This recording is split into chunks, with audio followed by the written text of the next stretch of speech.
Hello friends, welcome to civil services Gurukul. आज हम discuss करेंगे भार्गव अस्त्र एंड प्रेल मिसाइल। ये दोनों वेपन सिस्टम अभी न्यूज में थे। भार्गव अस्त्र, इसका नाम ऋषि परशुराम के नाम पर रखा गया है, जो एंशियंट टाइम के एक बहुत बड़े वॉरियर हैं। इनके कुछ फेमस डिसाइपल भी हैं जिनको आप जानते हैं, लाइक महाभारत के कर्ण, भीष्म, ये इनके डिसाइपल रहे हैं। ओके स्टूडेंट, तो परशुराम को भार्गव भी बोला जाता है, उनके नाम पर इस सिस्टम का नाम रखा गया है भार्गव अस्त्र।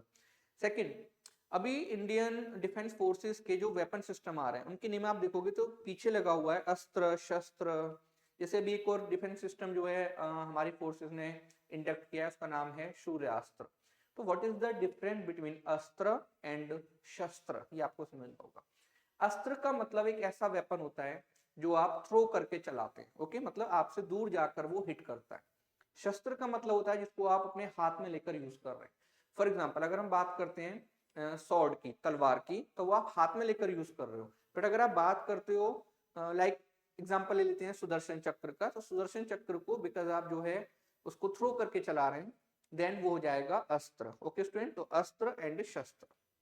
अब आगे बढ़ते हैं।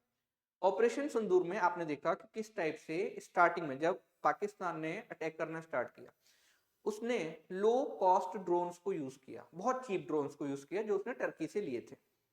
अब हमने अगर इधर से लो कॉस्ट ड्रोन्स के अगेंस्ट अपना आकाश सिस्टम S-400 यूज किया होता, देन क्या होता, एक तरफ से लो कॉस्ट सिस्टम एंड हमारे इतनी महंगी मिसाइल्स, देन स्टूडेंट बराबरी की लड़ाई नहीं होती।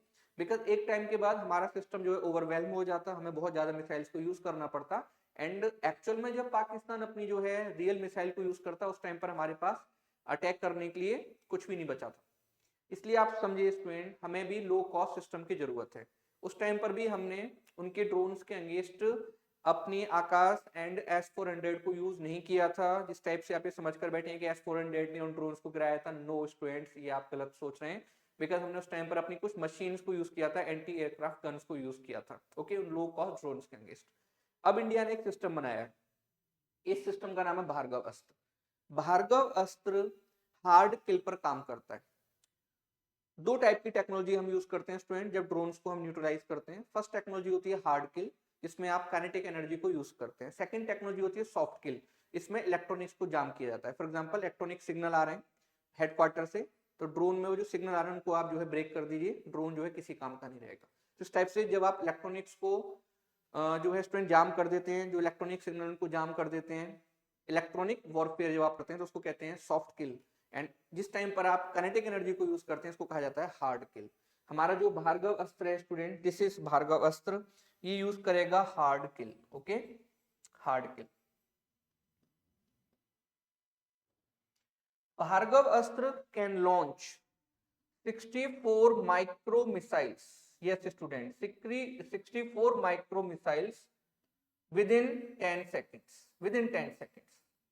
पूरे वर्ल्ड में इस टाइप का कोई सिस्टम नहीं है जो 10 सेकेंड्स में 64 माइक्रो मिसाइल्स को लॉन्च कर सके। ये जो मिसाइल्स हैं 64, some missiles are unguided and some missiles are guided. Student, इस सिस्टम की जो रेंज है, इसकी जो रेडार है, ये 6 to 10 किलोमीटर दूर से ड्रोन को डिटेक्ट कर सकती है।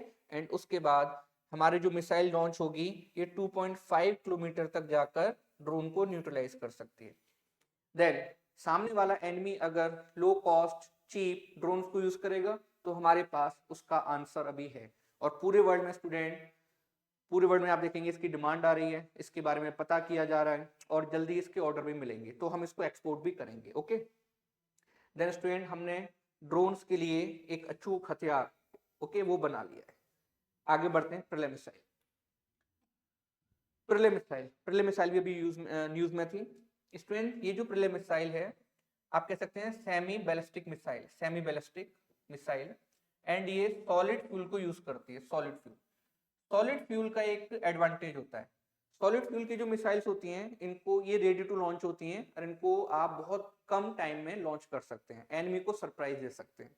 ये जो मिसाइल है इसकी रेंज है about 150 kilometre, 150 kilometre to 500 kilometre. Student, present में ये मिसाइल कन्वेंशनल वॉरहेड को ले जाने के लिए बनाई गई है, बट अगर लेटर कभी हमें जरूरत पड़ी तो हम इसको चेंज कर सकते हैं और ये उसके बाद न्यूक्लियर जो हमारे वॉर हेड्स उनको भी ले जा सकती है, बट प्रेजेंट में हम इसको यूज करेंगे एज कन्वेंशनल मिसाइल।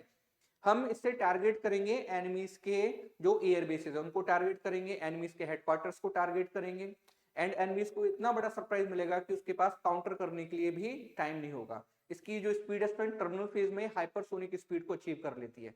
नेक्स्ट समझने का ट्राई करना स्टूडेंट, ये जो मिसाइल है प्रलय मिसाइल, एंड आप कहेंगे सर हमारे पास तो पहले से भी मिसाइल्स हैं, यस हैं, इस रेंज की मिसाइल्स हैं, बट ये यूनिक क्यों है?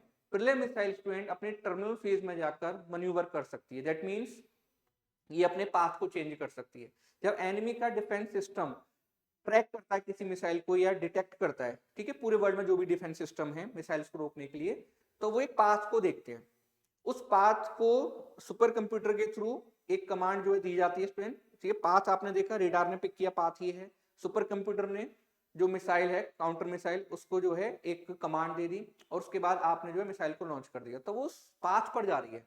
बट अगर आपकी जो मिसाइल है प्रलय मिसाइल उस पाथ को ही चेंज कर दे, देन एनिमी का सिस्टम जो है उसको डिटेक्ट नहीं कर पाएगा एंड उसको डिस्ट्रॉय नहीं कर सकता।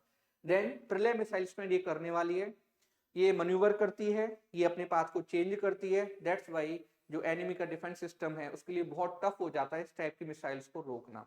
तो पाकिस्तान को मे बी नेक्स्ट टाइम अगर ऑपरेशन सिंदूर, जैसे हमारी फोर्सेस कह रही हैं कि ऑपरेशन सिंदूर 2 लॉन्च होगा, तो अगर नेक्स्ट टाइम लॉन्च होता है तो मे बी पाकिस्तान ने अभी ब्रह्मोस का जो है वो एक्शन देखा है, नेक्स्ट टाइम वो प्रलय का एक्शन देखेगा जिसमें उसके एयर बेसिस, अभी तो पाकिस्तान जो है वो छिपा रहा है स्टूडेंट की एयर बेसिस को कुछ नहीं हुआ, बट 11 एयर बेसिस को डिस्ट्रॉय कर दिया था हमारी ब्रह्मोस ने, तो आगे हमें उसको भी यूज करने की जरूरत नहीं है। अगर कोई ऑपरेशन 2 होता है तो हम जो है यूज कर सकते हैं प्रलय मिसाइल को।